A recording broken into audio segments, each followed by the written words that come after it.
Hi guys, welcome back to our YouTube channel. இன்னைக்கு நம்ம சேனலில் என்ன வீடியோ பார்க்க போகிறோன்னா TVS50 லாக் கிட்டு தான் பார்க்க போகிறோம். இது என்ன கம்பெனின்னா ஸ்பார்க் மிண்டா. லாக் கிட்டெல்லாம் ஸ்பார்க் மிண்டா கம்பெனியில் தான் வரும். TVS50 இது பார்க்க போகிறோம். இதோட எம்ஆர்பி பார்த்தீங்கன்னா 299 ரூபா. பழைய மாடல் TVS50 ஃபஸ்ட்டு வந்த வண்டி.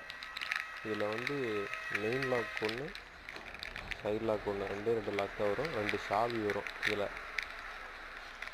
ஆன் ஆஃப் சுவிட்சு, சைட் லாக், எக்ஸ்ட்ரா 2 சாவி. ஸ்பார்க் மிண்டா கம்பெனியில். இதோட எம்ஆர்பி 299 ரூபா. Thank you guys. மேலும் இந்த மாதிரி வீடியோக்கு நம்ம சேனலை மறக்காமல் சப்ஸ்கிரைப் பண்ணிக்கோங்க.